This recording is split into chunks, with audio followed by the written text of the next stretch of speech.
Bonjour à tous, c'est bon retour dans le studio des experts où on va passer l'actualité de la semaine en revue. Alors au menu, on va parler du Covid-19, on va parler de la rentrée scolaire, puis on va parler aussi un petit peu de mobilité, de réseaux sociaux, vous verrez. Pour respecter les règles sanitaires, 2 experts seulement et 2 invités politiques. Les experts aujourd'hui sont Sylvie Losberg, présidente du Conseil des femmes, directrice études et stratégies au CAL, et psy-historienne, et aussi, j'oublie, auteur de Madame S. Merci Jean-Jacques, bonjour à tout Bonjour. le monde. Mathieu Ladevez, lui, est rédacteur en chef adjoint à la DH, responsable des pages bruxelloises. Bonjour Mathieu. Bonjour. Alors, on va démarrer en fanfare, évidemment, avec Avanti, la Vivaldi, initiée par Egbert Lacarte, qui, au moment d'enregistrer cette émission, est encore entre la visite chez le roi et une probable conférence de presse. En tout cas, les 4 familles politiques du Nord et du Sud sont réunies donc dans une majorité potentielle et pour un seul gouvernement. Vendredi midi, Céline Frémaux, la vice-présidente du CDH, était l'invitée de Fabrice Grosfilet, et elle, ce qu'elle veut, c'est qu'elle veut un gouvernement, même sans elle. Je pense que le temps des caprices est terminé. On est aujourd'hui dans un temps de responsabilité des uns des autres. Je vous l'ai expliqué par rapport à toutes les crises aujourd'hui qui sont présentes au sein de cet État. La crise politique perdure maintenant depuis des jours et des jours. Je pense que le compteur n'est pas brillant. Et je pense, à titre personnel, que ce qui contribue aussi à l'instabilité de ce pays depuis plus de 10 ans, c'est que les formations centristes ont été fragilisées dans les urnes. Et avoir un parti centriste dans un certain nombre de gouvernements a aussi permis d'avoir des gages de stabilité. Et on a aujourd'hui 2 grands blocs qui se font face et qui n'arrivent plus à faire ces compromis. Alors Sylvie Losberg, quand vous analysez cet imbroglio fédéral qui dure depuis longtemps. Ah bah oui, depuis beaucoup trop longtemps, avec aussi, je trouve, dans les discours politiques, des exclusifs qui sont venus vraiment empêcher la prise d'une responsabilité par rapport à l'intérêt général du pays.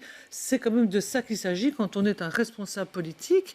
Et ce que je trouve aussi intéressant dans le discours de Madame Frémaux, c'est la question des centristes, qui ont toujours été, au fond, la force tranquille des gouvernements, et on connaît l'État CVP pendant des décennies, mais ici ce qu'on a vu paradoxalement, c'est un CDNV qui a fait barre à droite toute, qui est redevenu très très conservateur, sinon en assumant, je dirais, un régionalisme qu'il n'a jamais assumé auparavant. Il apparaît toujours comme un parti unitaire, mais on le voit historiquement, c'est quand même le parti qui a toujours forcé les réformes de l'État. Et avec aujourd'hui, je trouve, dans les revendications, quelque chose de tout à fait disproportionné, puisque au fond, c'est le CDNV qui va venir faire la pluie et le beau temps et décider si on va traiter de tel sujet ou de tel autre et avoir peut-être le poste de Premier ministre. Oui, enfin, je veux dire, ce sera cher payé, sauf si les présidents de parti tiennent bon, notamment évidemment sur la question éthique de l'interruption volontaire de grossesse. Mathieu Ladevez. Je pense qu'il ne faut pas faire une fixette sur le CDNV. Je pense que le plus important, c'est qu'en effet, comme le disait Céline Frémaux, il faut avancer. Il est temps d'avoir un gouvernement parce que ça devient complètement risible. On a perdu beaucoup de temps avec les excitations dans les médias, de l'un, de l'autre et sur les réseaux sociaux. On en reparlera peut-être tout à l'heure sur un autre sujet. Je pense que ça a pas mal pourri la donne aussi ces dernières semaines. Donc moi, je suis ravi qu'on nous annonce 1 ou 2 formateurs cet après-midi. Je l'espère fortement. Après, on va voir. Là, c'est la première partie du jeu, du plan. Maintenant, on remet tout à plat et on renégocie tout pour savoir comment ils vont former et quel sera le programme. Donc, je pense qu'il est temps de repartir de zéro avec une équipe prête et d'avoir un gouvernement rapidement. Eh bien, on va voir ce qu'en pensent nos 2 invités politiques qui nous rejoignent à présent.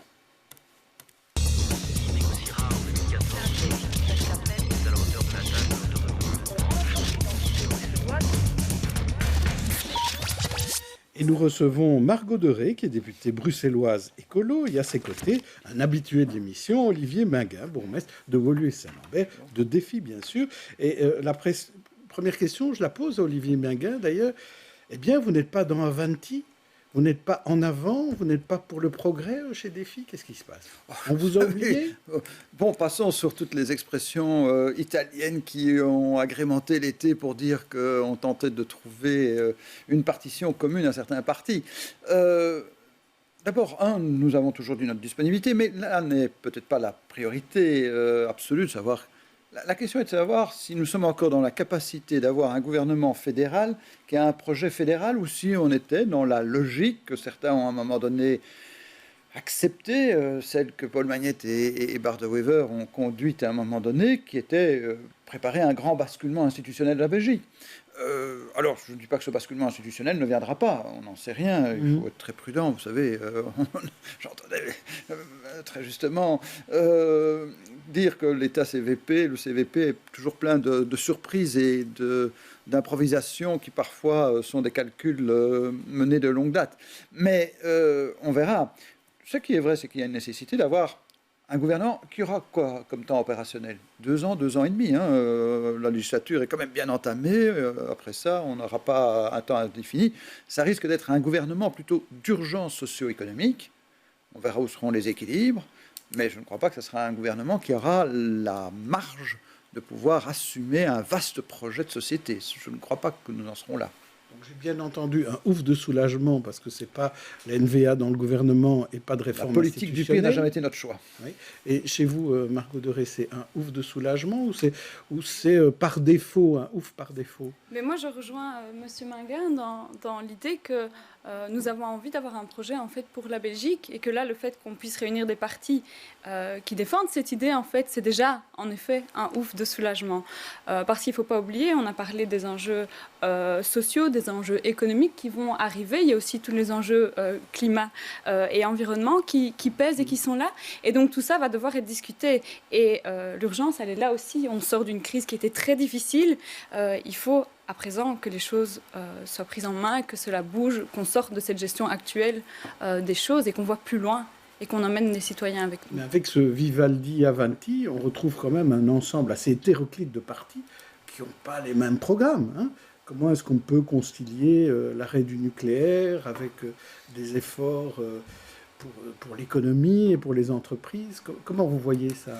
Mais moi, ça fait pas très longtemps que je suis du coup en politique et donc je regarde ça avec un œil finalement un peu extérieur et j'ai l'impression qu'en fait les votes et les résultats des votes aux élections ne sont jamais que le résultat en fait des sensibilités qu'il y a dans la société. Et donc en fait le travail justement de construction d'un projet où finalement un maximum de personnes s'y retrouvent est fondamental. Et donc c'est un exercice qui est obligatoire. Sinon on arrive à des exemples comme la législature précédente où beaucoup de gens ne se sont pas sentis représentés par les politiques qui étaient menées.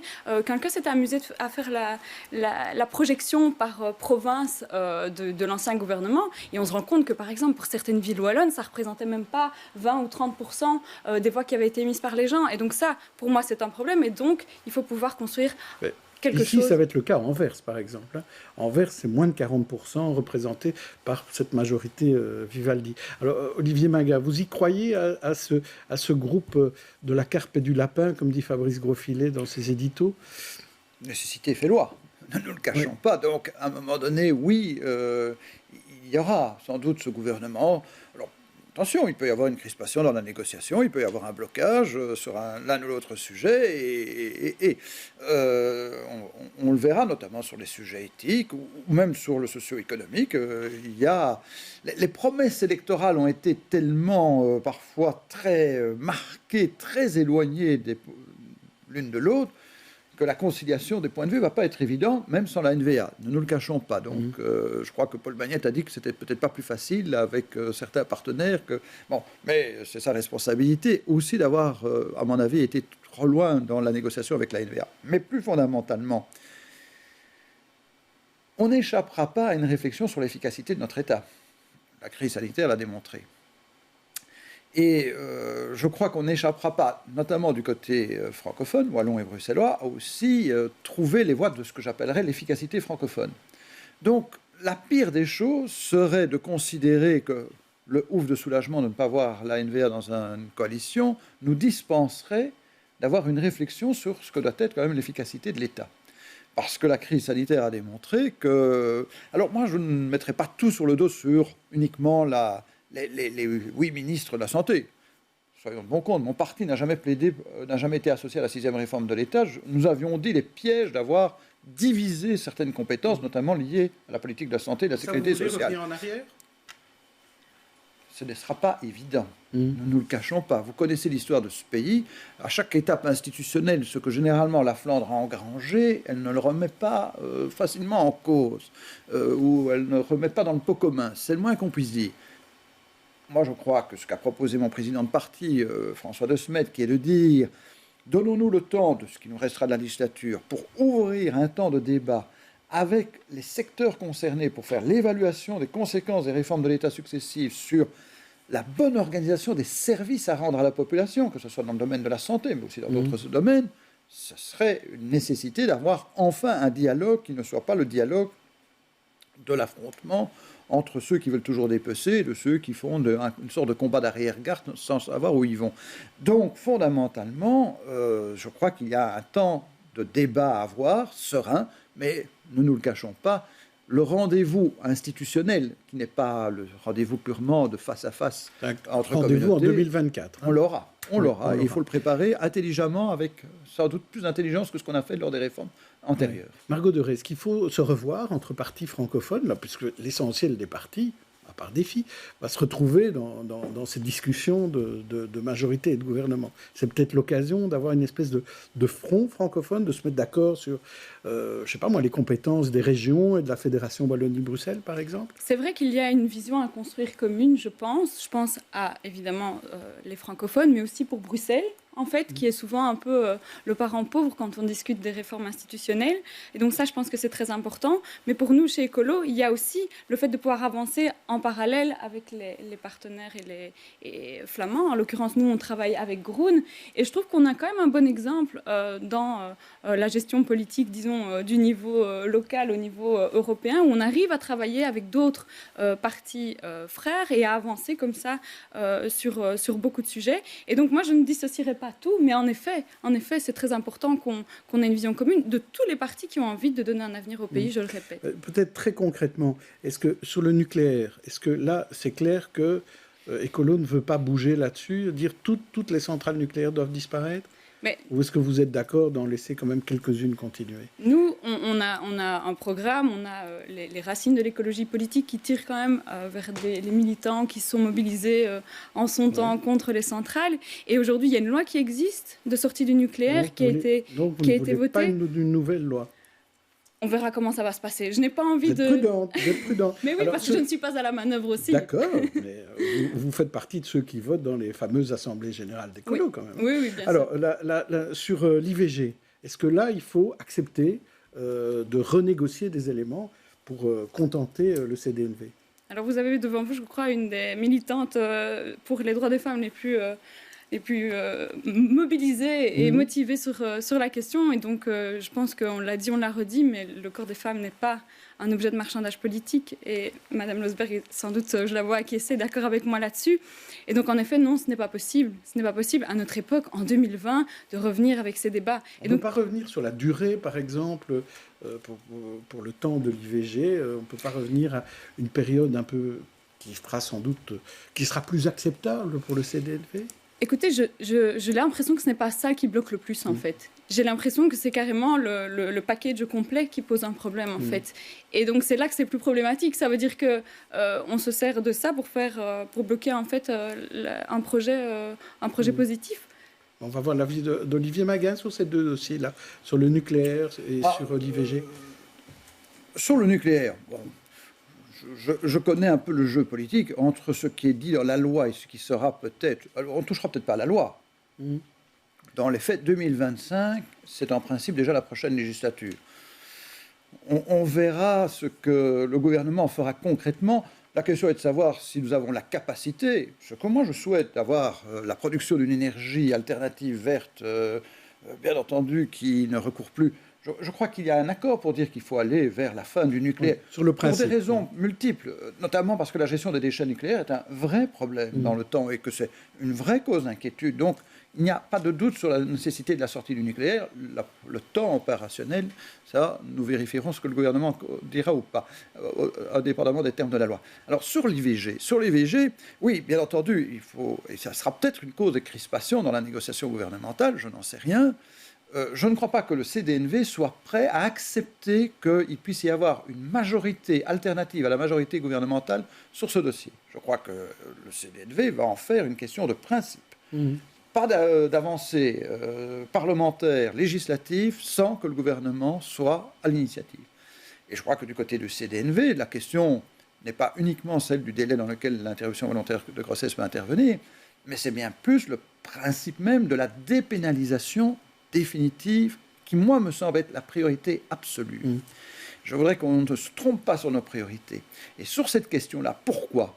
Parce que la relation de confiance entre la femme et le médecin ne peut pas vivre, pour ce choix essentiel, avec l'épée de Damoclès d'une crainte de la pénalisation d'un acte qui aurait été commis, peut-être pas tout à fait dans les mêmes conditions que la loi ne l'impose, alors que c'est la déontologie du médecin qui finalement est garante de ce que les droits de la femme seront respectés, de ce que l'intégrité physique de la femme sera respectée. Et ça, je crois que c'est cette relation de confiance qu'on ne peut pas maintenir s'il y a une forme de pénalisation de l'IVG. Mais ça sera... Et je crois que c'est là-dessus qu'il y a une question, un vrai débat de principe, et on a bien vu que c'était là... On aura certainement l'occasion d'en reparler, comme vous l'avez dit. Alors, le débat était agité cette semaine, selon certains, très serein pour d'autres. C'était au conseil communal de Molenbeek, dans la nuit de lundi à mardi. Ce fut la nuit des déchirures au sein de la majorité molenbeekoise, entre PS et MR, et au sein des colos, où le chef de groupe, Karim Majoros, a démissionné. En cause, une motion de non-discrimination qui ouvre la voie, en fait, vers le port du voile dans l'administration molenbeekoise. Reportage, Marine Guillet. Un personnel communal plus à l'image de la population de Molenbeek. C'est l'ambition de la bourgmestre de la commune. La motion, votée lundi au conseil communal, invite le collège à modifier le règlement de travail des agents communaux pour y inclure une clause de non-discrimination, y compris la non-discrimination en termes de conviction religieuse. Motion que le partenaire MR a refusé de voter. Évidemment, les libéraux ne sont pas favorables à ce que l'on puisse porter des signes convictionnels dans la fonction publique. Nous sommes pour l'impartialité. Le sujet est extrêmement sensible, la bourgmestre le reconnaît. Mais pour elle, il est aussi très important. Nous avons décidé de nous engager dans une ouverture. C'est un pas certain. Sur comment on va le faire, c'est tout le propos du groupe de travail qu'on met sur pied et qui devra, à mon avis, être élargi, ne pas rassembler que des politiques pour pouvoir travailler à la meilleure manière de rencontrer ce besoin de mieux représenter la diversité dans la fonction publique. Dans une commune où les femmes et les jeunes peinent particulièrement à trouver du travail, il y a la volonté d'avancer.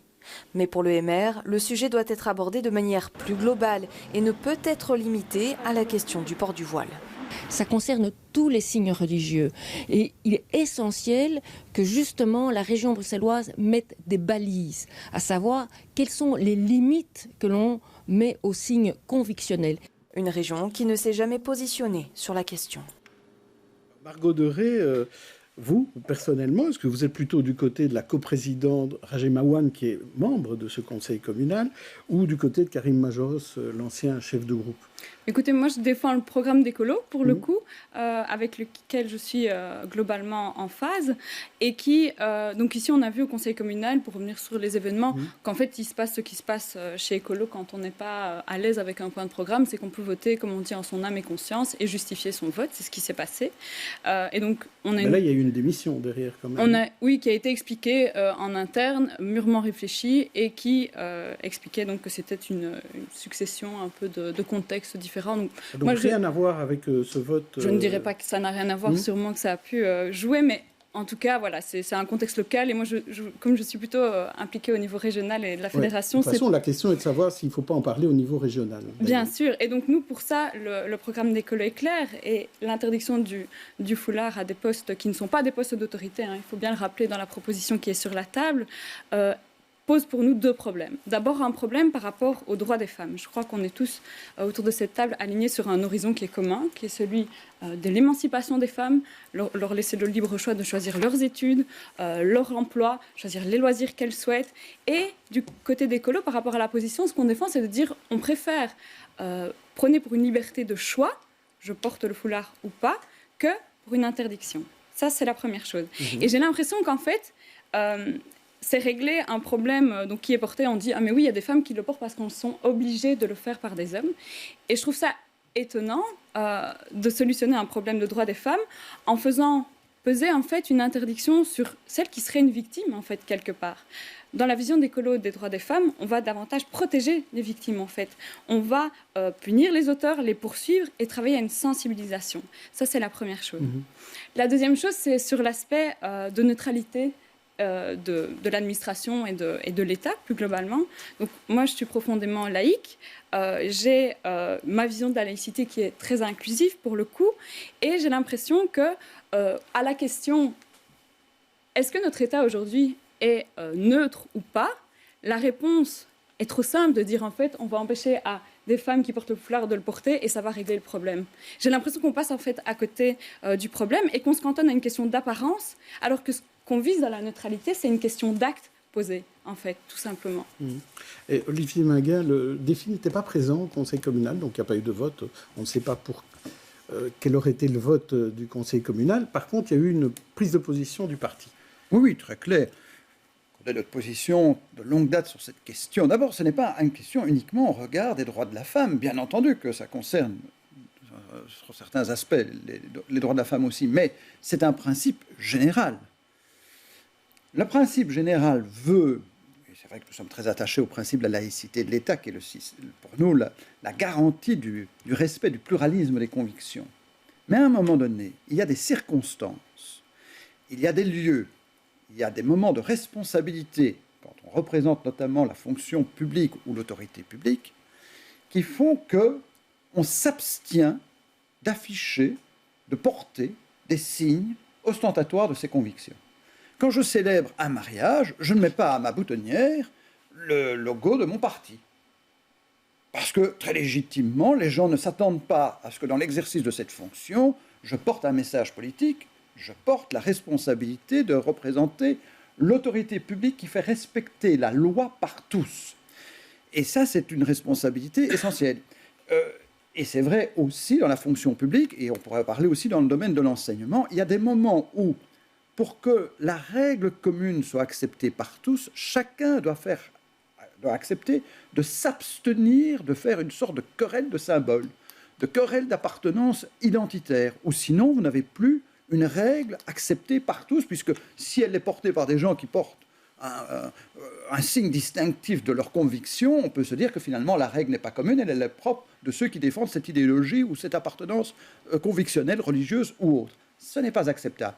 Et par rapport aux droits de la femme, et notamment le port du voile, alors, bien entendu qu'on nous dira toujours il y a la liberté, bien entendu qu'il y a, et on respecte la liberté de choix, notamment des femmes majeures. Mais nous ne nous trompons quand même pas. Par rapport à toutes les femmes qui, dans le monde musulman, luttent pour avoir la liberté de choix, et notamment de ne pas porter le voile, parce qu'elles considèrent que c'est l'expression d'un rigorisme religieux qui ne s'impose pas par rapport à leurs convictions personnelles.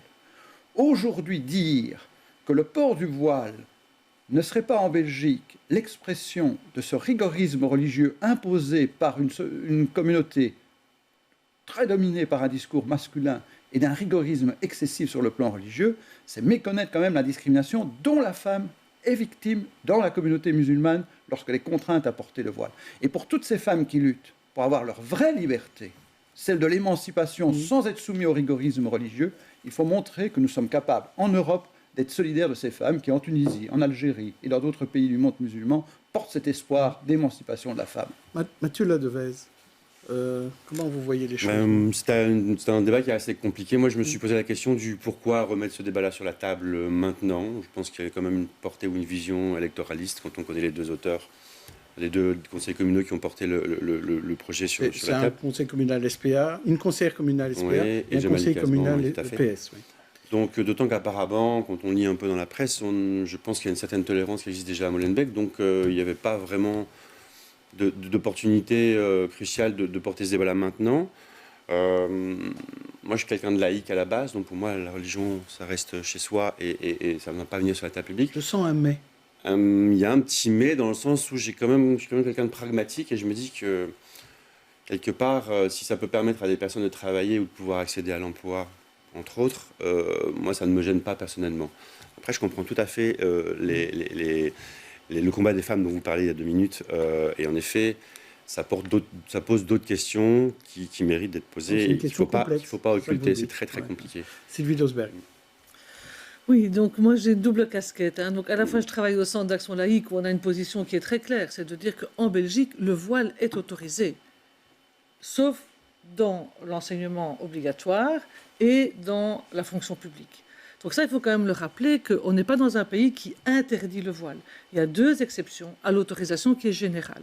Et on trouve que c'est très bien parce qu'on n'a rien à dire sur la façon dont les gens s'habillent ou même manifestent leur Ça, c'est une casquette. Oui. Et pour ce qui concerne les droits des femmes, vous parlez des femmes en Tunisie et ailleurs. Mais moi, je voudrais quand même rappeler que adhérer à la religion musulmane dans sa version visible et, je dirais, orthodoxe. Pour les filles, ce n'est pas seulement porter le voile, et celles qui décident de le faire, d'aller à l'école supérieure, etc., ce sont déjà des filles qui ont pu faire des choix. Mais pour toutes les autres, qu'est-ce que ça suppose? On ne parle pas de ce que vivent les filles dans les quartiers. On ne parle pas des mariages forcés. On ne parle pas de l'interdiction de la contraception avec des IVG à la clé. On ne parle pas du fait que dans notre pays, les musulmanes, ce n'est pas seulement les Marocaines émancipées, c'est aussi les filles qui viennent d'Afrique centrale et qui sont mutilées sexuellement. 10 000 fillettes à risque chaque année dans notre pays. Tous ces sujets-là sont liés au fait à l'imposition de critères religieux dans un espace public et nous devons lutter contre ça. Je pense que ce serait beaucoup plus intelligent de parler de tout ça que de finalement faire une motion qui ne dit pas ce qu'elle dit, parce que bon voilà. Et Karim Majoros, qui a démissionné, il a quand même une vision très particulière parce que c'est le président de la Fédération des centres de planning laïque. Et je pense que ce n'est pas étranger à sa décision. Parce que quand on est confronté à ça, et je travaille aussi dans les plannings, on voit à quel point le poids de la religion pèse sur ces filles et que ce sont elles qui sont invisibilisées. Et je voudrais revenir sur la question de la commune. À la ville de Bruxelles, il y a beaucoup de femmes qui portent le foulard islamique dans la rue chez elle, qui l'enlève pour venir travailler et qui l'enlève, qui le remettent pour sortir. Ça ne pose aucun problème. Et j'en parlais avec Karine Lalieu, qui connaît très bien la situation. Donc je crois qu'on doit trouver une manière d'aider les vraies victimes et de faire peut-être un respect de l'impartialité de l'État. Quand on travaille, on ne représente pas soi-même. Dans une administration communale, on représente l'État, c'est un choix. Margot Deré. Mais je suis d'accord avec Mme Losberg sur le fait qu'il faut en effet protéger ces personnes, mais pour moi, encore une fois, je le répète, mais ça ne passe pas par du coup une contrainte supplémentaire qui vient s'ajouter. C'est-à-dire que quand on interdit à une femme, par exemple, d'accéder à un emploi, parce que vous parlez de celles qui vont enlever leur foulard pour quand même aller travailler, on ne sait pas en fait, est-ce que c'est pour des raisons économiques, parce qu'en fait elles n'ont pas d'autre option sur le marché de l'emploi bruxellois. Moi je vois par exemple le plan Actiris, tout ce qu'ils ont mis en place, où ils ont mis à l'emploi justement des femmes, tout le plan diversité, etc. Parmi elles, des femmes qui portent le foulard, et ça ne pose pas de problème. Je veux dire, il n'y a pas eu d'article de presse qui relayait justement des actes commis qui n'étaient pas neutres et ce genre de choses. Et donc ici, moi c'est vraiment le côté d'oppression qui m'embête, et le fait aussi qu'on ne donne jamais finalement la parole aux concernés, et elle commence à se restructurer. En Fédération Uni-Bruxelles, je suis donc la question de l'accès aux hautes écoles et aux universités pour les femmes. Elles se sont mobilisées à Bruxelles au mois de juillet. Elles étaient très nombreuses, des femmes, des universitaires qui font le droit, qui font des cursus d'ingénieurs et qui disent qu'elles font aussi un travail de militantes féministes à l'intérieur de leur communauté avec la connaissance qu'elles ont forcément de leur contexte, etc., qui est en fait très utile, beaucoup plus utile que nos mots à nous venant de notre réalité très centrée. Écoutez, je crois qu'on aura l'occasion de reparler de ce sujet-là avec les intéressés, par exemple, à la fois celles qui se sentent oppressées et celles qui ne se sentent pas du tout oppressées et qui diffusent un message de féminisme, comme vous l'avez expliqué. Merci en tout cas pour ce débat très serein sur ce dossier aussi complexe. On passe à nos têtes d'affiche. À présent, je vous propose à tous les deux une galerie de portraits de personnalités qui ont fait l'actualité de la semaine. À vous de choisir, alors celui qui vous inspire en bien ou en mal. Et on commence par vous, Margot Deré. Oui. Tout de suite très fort, avec Antoinette Spaak, décédée le week-end dernier à l'âge de 92 ans, ou alors Christian Lamouline, le nouveau bourgmestre de Berchem-Saint-Agathe, ou Sandadia, l'étudiant dont le décès a été dissimulé dans un cercle étudiant flamand, ou Wout van Aert, le cycliste victorieux de moins une étape au Tour de France, à l'heure où nous parlons. Alors, qui choisissez-vous? Antoinette Spaak, pour faire plaisir à Olivier Minguin, Christian Lamouline, pour faire plaisir au bourgmestre Rigel, Sandadia ou Wout van Aert? Eh bien, j'aurais voulu faire plaisir à Monsieur Minguin, mais je vais quand même choisir le cas de cette étudiante qui est quelque chose qui me touche évidemment personnellement, non seulement parce que ça fait depuis pas très longtemps que je suis étudiante, mais aussi parce que je m'intéresse à toutes ces questions de discrimination et de haine, et que je trouve qu'il y a là quelque chose à résoudre en fait dans notre société, et qu'on a du mal à prendre... Dans le cas de Sandadia, il faut peut-être un peu réexpliquer, c'est un décès qui a complètement été caché par les membres de ce cercle. On ne sait pas exactement ce qui s'est passé, mais il y a eu décès de Sandadia, et on imagine que derrière, il y a dû avoir du harcèlement et d'autres causes. Voilà, et donc c'est un peu le mal de notre siècle par rapport à beaucoup d'événements similaires et tragiques qui ont lieu, c'est que... pour le coup, qu'est-ce qui peut pousser des gens à masquer comme ça un décès, surtout avec les raisons qui sont aujourd'hui sur la table. Après, la justice va faire son travail, etc. Mais je trouve qu'il y a quelque chose, et on voit aussi un emballement par rapport à tous les commentaires qui circulent en ligne sur le sujet. Et voilà. Donc, Mais pour vous, Antoinette Spaak, ça signifie quoi ? Jeune députée comme vous êtes. Eh bien, je peux être honnête, j'avais déjà entendu son nom, bien sûr. Vous ne savez pas grand-chose d'elle. Mais voilà, pas grand-chose d'elle, si ce n'est que c'est une femme, pour moi, de la génération de féministes qui me précède, et de qui forcément j'ai des héritages. Je veux dire, les combats de défi sur les droits des femmes sont relativement... se rejoignent à beaucoup d'égards avec ceux d'écolo, et donc je vois ça comme une on va demander à Olivier Minguin, qui a bien connu Antoinette Spaak. Est-ce que c'était une féministe, Antoinette Spaak ? Oui, une féministe de sa génération, c'est-à-dire qu'elle avait la volonté d'affirmer le rôle et l'influence des femmes en politique. Elle l'a prouvé brillamment avec son talent. Non, mais pas. Elle était éminemment femme politique parce qu'elle était d'abord éminemment politique et donc brillamment femme politique. Et donc, voilà, elle n'a jamais considéré qu'elle devait sa place parce qu'elle était femme. Elle faisait reconnaître tout simplement ce qu'étaient ses capacités, comme celles de toutes les femmes en politique qui... Alors, elle a ouvert une voie, c'est vrai. Soyons pas compte, la première femme présidente d'un parti. J'étais moi adolescent quand elle est devenue, donc... Il n'y en a pas eu beaucoup dans son sillage, cela dit. Non, il y en a quand même eu quelques-unes. C'était regardé parfois avec sarcasme chez certains mâles dominants de la politique belge de l'époque. Et puis, elle a forcé le respect, et je peux vous dire qu'elle était crainte. Hein, ça, j'ai eu plusieurs témoignages de malgré le poids, politiques malgré le poids qui n'est pas sur un plateau. Malgré le poids politique qui était à peu près le même qu'aujourd'hui. Mais je ne voulais pas, évidemment, je ne voulais pas vous mettre Antoinette Spaak dans vos votre galerie de portraits, donc je vous en proposais 4 autres. Tout d'abord, Blanche, la jeune chanteuse bruxelloise qui a lancé son album lundi au musée Magritte. Benoît Friedman, le professeur de l'ULB qui a dénoncé un massacre de masse dans les maisons de repos et de soins. Ou Yann Yambon, qui, la main sur le cœur, a fait une erreur de communication. Ou Ebru Timtik, l'avocate turque morte en prison après plus de 250 jours de grève de la faim. Qui choisissez-vous ? Blanche, Benoît, Yann ou Ebru ? L'avocate turque. Ebru Timtik. Je ne sais pas, en dehors de ce qu'est le combat en Turquie, de tous ceux qui, face à la conception religieuse et totalitaire d'Erdogan, sont en train de défendre l'héritage d'une aspiration profonde à la démocratie et à la conception européenne de l'universalisme des droits.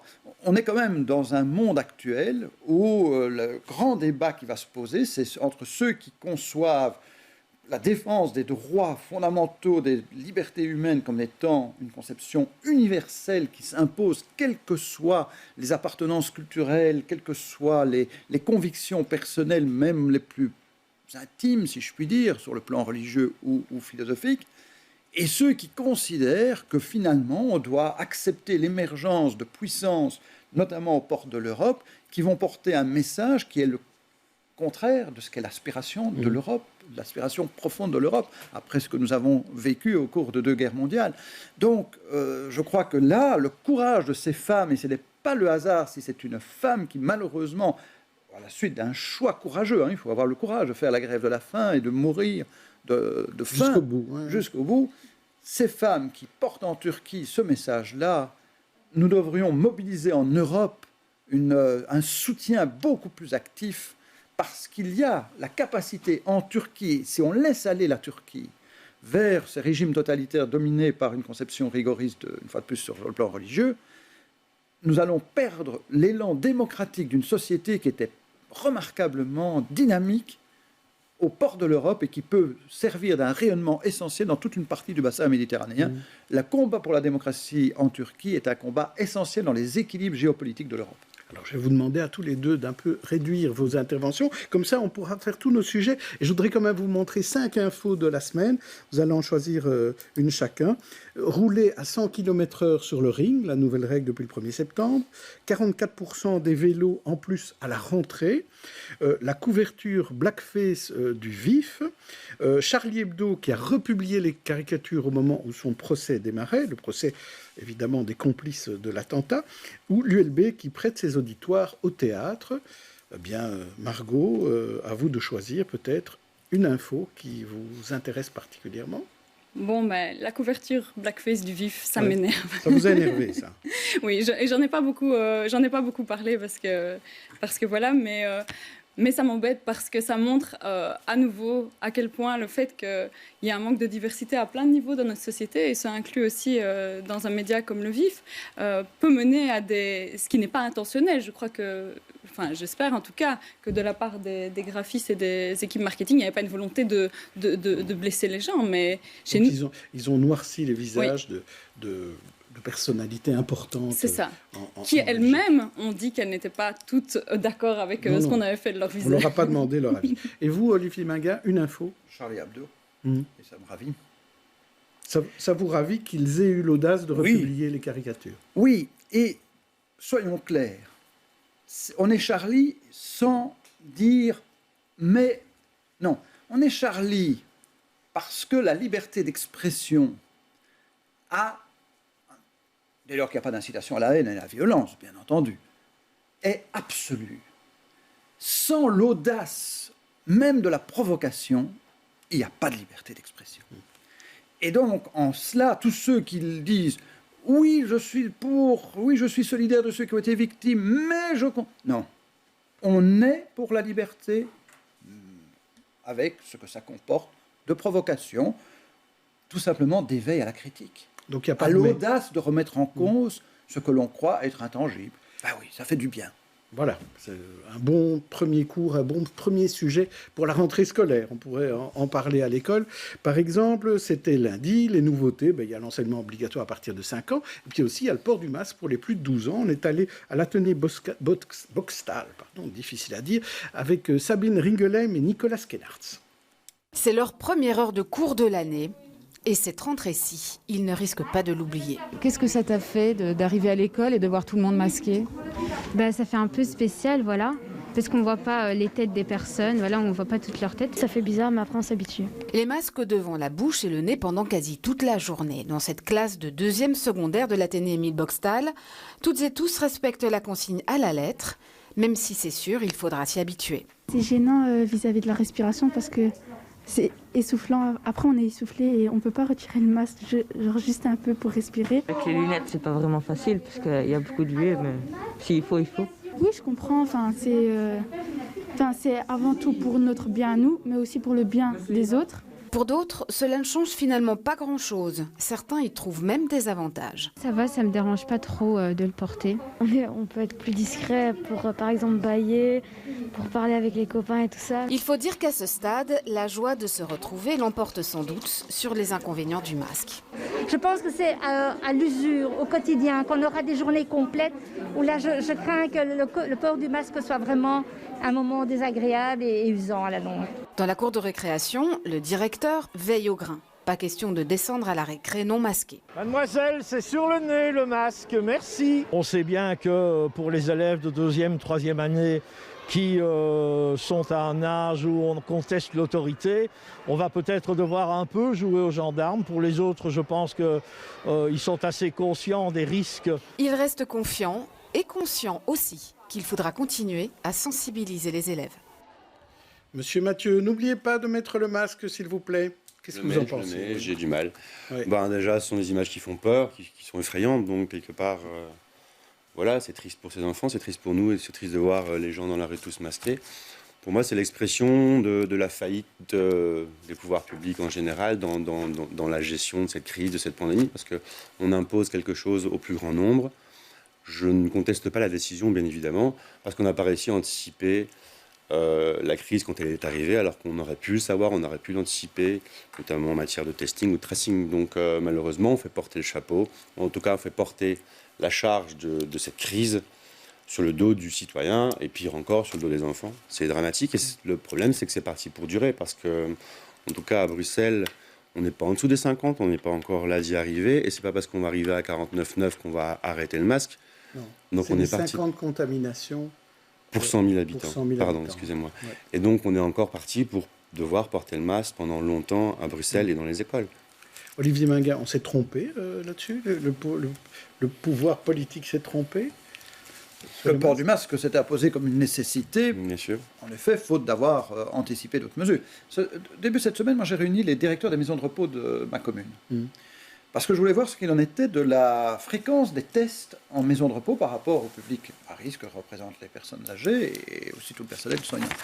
J'ai été concerné d'apprendre qu'à part une maison de repos qui avait eu une deuxième phase de test, toutes les autres n'en avaient pas encore bénéficié.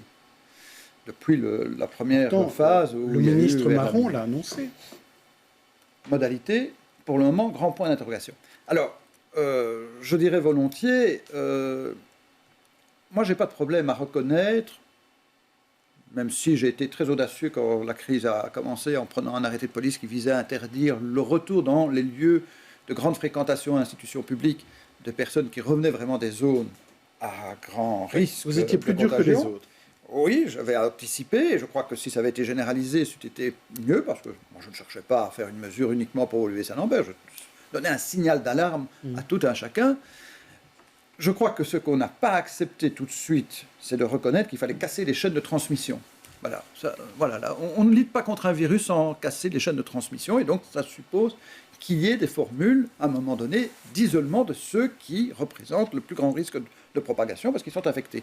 Donc, ça, c'est le test. Il y a que c'est le test directement. Alors, on n'avait pas la disponibilité, je le conçois peut-être au début de la crise, par manque de prévoyance, de réserve, ainsi de suite, que ça nous serve de leçon et qu'on ait à l'avenir les réserves en matériel adéquat.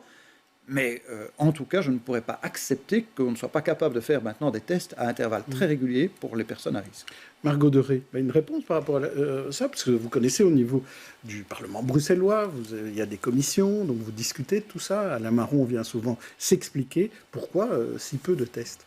Mais parce que je crois qu'il manque d'une direction donnée par le fédéral, en fait, et que chacun agit dans ses domaines de compétences. C'est pas un peu facile de toujours dire que c'est la faute du fédéral? Mais c'est la faute faute du État régionalisé. C'est vrai que ça a créé des manques de matériel, ça a créé des manques de clarté dans les mesures, parce que je veux dire, le plus gros problème aujourd'hui, c'est aussi que les gens ont du mal à adhérer à ce qu'on leur demande, parce que l'horizon, tout le monde est d'accord. On a envie de protéger les personnes les plus fragiles. Vous venez de le dire, tout le monde partage cet avis, je crois. Mais c'est la façon d'y arriver qui a du mal à convaincre. Et c'est pour ça que je pense qu'il faut des règles claires. Et que si on dit, par exemple, on teste toutes les maisons de repos, ça doit être à la fois en Flandre, à la fois à Bruxelles, à la fois en Wallonie. Sinon, imaginez, j'ai un grand-père qui vit en Flandre, un autre en... Alors pourquoi est-ce qu'on a régionalisé toutes ces matières-là? Ça.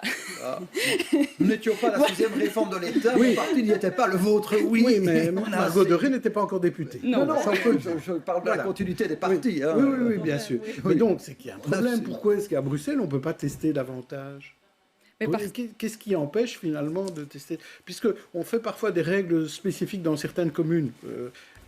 Olivier Minguin en est un bon exemple. Sans doute parce que l'échelle de la région, sans doute, est aussi plus importante et qu'il faut du coup déployer des moyens. Je veux dire, il y a 6 mois, il n'y avait pas des équipes qui étaient prévues pour tester tout ça à du net. Les administrations, je crois, sont sous une tension assez forte. Mais c'est quand même difficile quand on demande aux gens de s'adapter aussi vite. Bien sûr. Que finalement les pouvoirs publics n'arrivent pas, eux, à s'adapter rapidement. Oui. Alors, on pourrait parler en effet de ce que je crois être nécessaire, une unité de commandement qui viendrait peut-être davantage encore du fédéral. Il n'en demeure pas moins que je trouve que qu'est-ce qui fait que finalement, ce sont les communes qui ont assumé dans la crise sanitaire l'essentiel de la logistique. Moi, je peux vous expliquer que, par exemple, pour prendre un tout petit exemple, non seulement on a suppléé les insuffisances de matériel à donner parfois à des maisons de repos, des seigneuries, ainsi de suite, que le matériel ne venait pas d'autres niveaux de pouvoir, mais un juge de paix dans ma commune dont ma commune dépend, a demandé à la commune de lui apporter le gel hydroalcoolique parce que le ministère, et des parois de séparation, parce que le ministère de la Justice était incapable de lui fournir du matériel aussi élémentaire.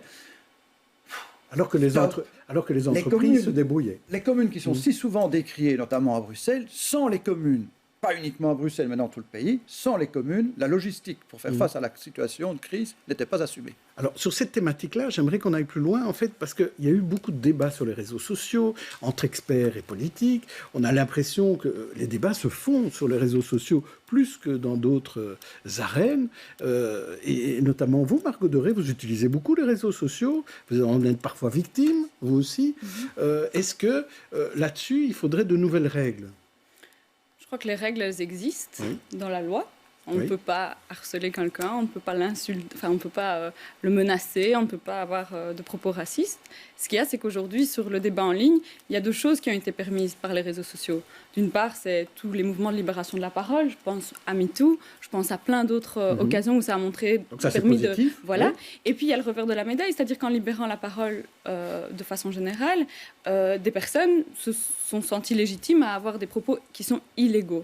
Et donc, je crois que quand on a des scientifiques qui sont exposés de par leur rôle, parce qu'ils participent au CNS et autres, et qui après reçoivent des insultes, des menaces de mort, etc., il y a quelque chose quand même qui n'est pas logique là-dedans. Et le débat sur Twitter entre politiques et experts, Olivier Minguin, où ils se parlent à coups de tweets, est-ce que c'est normal ? Bon, alors, je dirais, moi, une fois pour toutes, les réseaux sociaux, on sait ce qu'il en est dans la diversité des opinions et des opinions qu'on y découvre qui ne nous plaisent pas, évidemment. Le problème n'est pas celui-là, c'est l'éducation à l'exploitation des réseaux sociaux. C'est de savoir comment on se donne les moyens de la critique de ce qu'on peut lire sur les réseaux sociaux. Et ça, je trouve que c'est un des rôles de l'enseignement, c'est d'avoir la capacité de développer l'esprit critique par rapport à tout cela. Mais plus fondamentalement, le débat expert, homme politique, et ainsi de suite. D'abord, acceptons une fois pour toutes que face à une épidémie dont on ne connaissait pas les causes de manière certaine, dont on ne connaît pas toutes les conséquences sur le plan médical, oui, les experts, les scientifiques ont le droit de dire quels peuvent être, et leurs doutes, leurs interrogations. Il n'y a pas de progrès de la science par une sorte de savoir préétabli, ça n'existe pas. C'est forcément la recherche de ce qui est éprouvé, vérifié, expérimenté, qui permet de déduire un certain nombre de vérités, ou en tout cas de savoirs scientifiques. Première chose. Et donc, que les experts débattent sur le plan scientifique me semble sain sur le plan de la gestion d'une crise. Deuxièmement, je trouve qu'à un moment donné, ceux qui sont dans les organes de consultation de l'État, et là je prends un peu l'exemple de ce qui s'est passé en France, il y a un organe scientifique qui conseille, il y a le président qui s'exprime, M. Delfraissy, le professeur Delfraissy, mais quand il s'exprime, c'est pertinent, c'est fondé, c'est étayé par un avis. Les autres ne parlent pas. Et les autres ne parlent pas. Et on n'a pas une sorte de Je parle de ceux qui forment l'instance consultative. Je ne parle pas de tous ceux qui sont dans le monde académique et scientifique. Et ça, je trouve qu'en effet, on a eu chez nous, comme ça, des variations au fil du temps qui peuvent troubler la compréhension par l'opinion publique de ce qui est obligatoire et de ce qui ne l'est pas. Regardez le port du masque. Qu'est-ce qu'on n'a pas eu comme variation parfois sur le sujet. Mathieu Ladevez, c'est un des écueils mis en avant par le professeur Kopiters dans son analyse. Il dit il manquait une tête de pont, il manquait un leader dans la communication scientifique ou pas. Tout à fait. Et ça s'est senti sur toute la crise. Du coup, le message n'est plus passé auprès de la population. Personne ne comprenait plus rien. Et moi, je suis d'accord avec ces gens qui ne comprenaient plus parce que ce soit sur les réseaux sociaux ou pas, on avait un jour on disait ça, l'autre jour on disait ça, on avait un président de parti qui dédouanait, enfin qui contredisait ce que disait un scientifique, c'était juste hallucinant. Et sur l'excitation de certains élus et hommes politiques sur les réseaux sociaux, moi je pense qu'il y a quand même un devoir de réserve. Enfin, je vous parle Margot Doré, je ne parle pas de vous en particulier, mais vous êtes jeune, vous êtes beaucoup sur les réseaux, il y a un devoir de réserve, un minimum à avoir, je suis désolé. Quand je vois un président de parti, ce ne serait pas son nom, qui va engueuler, qui va rentrer. Bon, alors c'est un cas particulier, on est d'accord. Mais ça va beaucoup trop loin, ça décrédibilise complètement déjà son statut, son parti, tout ce qu'on veut, mais la parole du politique. Et je pense que tous ces gens-là, tous ces hommes politiques, tous ces jeunes élus qui rentrent là-dedans, décrédibilisent une bonne partie de la parole politique. Et ça vous nuit plus que ça peut vous servir. C'est un réseau, c'est un média qui est magnifique. C'est intéressant, mais je pense que ça vous porte préjudice plus qu'autre chose. Est-ce que vous trouvez que vous dialoguez trop avec des gens qui n'ont pas votre avis? C'est même pas un dialogue, c'est des prises de position. C'est sur Twitter, donc restons raisonnables. Est-ce que vous le regrettez? Mais pour répondre à un tout petite chose que vous avez dite, c'est que, par exemple, dans le cas des fake news, quand on regarde, ce n'est pas les enfants de 12 ans ou de 16 ans qui diffusent des fake news en ligne. En général, le champion du monde, c'est Donald Trump. Donc, ce sont des personnes qui ont accès à l'information, etc. Vous ne répondez pas à la question. Vous êtes la question est intéressante. Oui, pardon. Mais du coup... Il nous reste peu de temps. Alors, dites-nous, est-ce que, finalement, vous vous dites, peut-être que j'ai tort de répondre chaque fois à chaque chose, que ça crée peut-être une diminution de la valeur, de la crédibilité du politique? Nous, on a 2 lieux de débat. On a les organes du Parlement, et on y débat avec des règles, beaucoup de règles, vous voyez, etc., où le débat, forcément, est disons... il est cadré. Il est très cadré. Et puis, sur les réseaux sociaux, moi, je ne m'en sers pas tant pour discuter avec d'autres personnes avec qui, par ailleurs, je siège dans le Parlement. C'est plutôt pour interagir avec la population et les citoyens et les citoyennes. Et donc, en effet... Mais quelle partie de la population? Parce que, honnêtement, le nombre de Bruxellois qui suivent Margot Deray sur Twitter, je parle de vous parce qu'on en parle maintenant, ou Olivier Minguin, il faut arrêter, quoi. C'est pas la très grande majorité des électeurs, donc vous parlez pas aux Bruxellois, là, vous parlez à une petite partie de la population éduquée, très connectée, donc vous êtes quelque part déconnecté. Éduqué, je ne suis pas sûr que tout le monde soit nécessairement éduqué. Voilà. Sylvie Losberg, là-dessus, pour terminer sur ce thème. Oui, mais moi je pense que le vrai problème que vous avez soulevé, c'est la bataille des experts et le fait qu'on était confronté à des informations. Pour moi, je pense que la science, on a appris beaucoup de choses en écoutant ces experts. Et bon, alors chacun devient un petit peu virologue ou épidémiologiste, mais on a eu des experts qui étaient vraiment très pédagogues. Et ça fait plaisir parce qu'ils nous parlent à nous, à travers les réseaux, justement. Et puis, à côté de ça, il y a la contestation, il y a des fake news, il y a des complotistes. Et le fait, effectivement, la communication a été, moi, j'estime, assez... je ne vais pas dire catastrophique, mais tellement aléatoire et tellement peu fiable, oui, que ça alimente la suspicion. Mais on l'a vu dans tous les pays, ça, c'est pas propre à la Belgique. Je ne dis pas, mais ça n'empêche. Oui. Et donc, je crois que c'est là qu'il y a un vrai problème, même si je trouve que finalement, aujourd'hui, on s'en sort pas mal, la Belgique. On s'en sort pas mal, il y a des dégâts, et les femmes sont les premières à payer le prix de la crise. Il faudra peut-être y revenir, je l'espère. Mais on s'en sort pas trop mal. Et pour les jeunes à l'école, j'ai pas eu l'occasion de parler, mais je trouve tant mieux qu'ils rentrent à l'école. Et j'espère que très rapidement, ils pourront enlever le masque et jouer tranquille dans la cour de récréation. Je crois que tout le monde est d'accord là-dessus. On va passer maintenant à nos coups de cœur. C'est le moment de les écouter.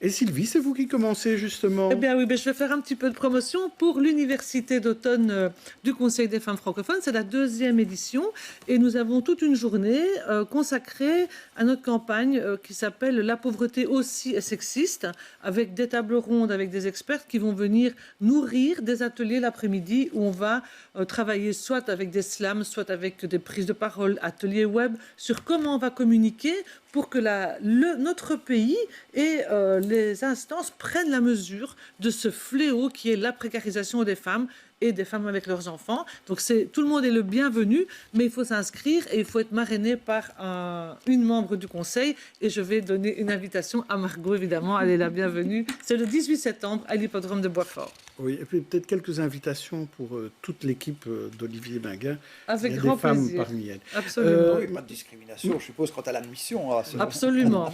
Nous sommes universalistes et mixtes. Mathieu, vous vouliez parler d'un film. C'est un film, oui, exactement, c'est un film forme de reportage réalisé entre autres par David Leloup, qui est un journaliste d'investigation que tout le monde connaît ici, qui s'appelle Saint-Nicolas et socialiste. Alors rien que ça m'a fait tilt. Je ne l'ai pas vu, j'ai juste lu le pitch dans les médias hier. Donc il retrace l'histoire d'un siècle de socialisme à Saint-Nicolas, parce que c'est une commune. Saint-Nicolas, la commune liégeoise. La commune de Saint-Nicolas, pardon. Donc qui se le joue socialiste depuis un siècle. Ouais. Rien que ça, moi, ça me sidère. Sous le prisme de 2 conseillers communaux indépendants de l'opposition, évidemment, qui se battent contre quelque chose c'est David contre Goliath, sauf que c'est Goliath qui gagne à la fin. J'ai très envie d'aller le voir. C'est avant-première dans le cadre du Festival bruxellois du film international, le 9 septembre à l'UGC de Broekère, réservé parce qu'il n'y a pas beaucoup de place à cause du Covid, mais je crois qu'on peut passer un très bon moment à regarder ce film. Il y a presque un siècle à Woluwe-Saint-Lambert où il y a des bourgmestres un siècle. Non, vous arriverez bientôt aussi. Vous aurez aussi votre documentaire. Alors, une idée de quelque chose à faire ce week-end, en dehors de rencontrer Egbert Lacarte et Conor Rousseau qui vont travailler ensemble à la formation de ce futur gouvernement. Est-ce que vous conseillez quelque quelque chose, Margot? J'ai peu de retours, disons, dans ma vie sociale pour le moment qui sont possibles avec toutes les mesures Covid, mais très très envie d'aller au cinéma. Parce que ça fait vraiment longtemps et que je crois renouer avec le cinéma. Voilà, exactement. Qu'on peut consommer de chez soi par ailleurs, mais c'est pas la même chose, il faut le dire. Et donc sans doute de retourner un peu dans les salles qui ont vraiment besoin en plus, qu'on les soutienne et qu'on soit là. Il y a une belle salle qui a rouvert à Woluwe-Saint-Pierre, le Stockel, qui a l'air très, très, très bien rénové. Et vous, Olivier Minguin, pour ce week-end, une idée de balade particulière? Moi, c'est la détente simple, c'est-à-dire que la lecture est toujours pour moi un moment de détente. Donc voilà, c'est simple, c'est pas. Je ne cherche pas spécialement un événement. Non. Je trouve ma quiétude personnelle dans la lecture. Très bien. Et moi, je voudrais vous parler d'un intellectuel qui a percé cet été, le Français Étienne Klein, philosophe des sciences. Ses interviews ont permis de souffler un vent de lucidité un peu partout. Il sort Le goût du vrai dans la collection Tracts de Gallimard. C'est un opuscule qui démontre qu'une vérité scientifique ne relève pas d'un vote, parce que parfois, on a cru qu'il suffisait d'avoir un bon indice d'opinion pour que l'hydroxychloroquine, par exemple, soit le médicament miracle. Très clairvoyant et accessible à tous. Merci à tous, invités et chroniqueurs. On se retrouve la semaine prochaine pour d'autres experts. Bon week-end.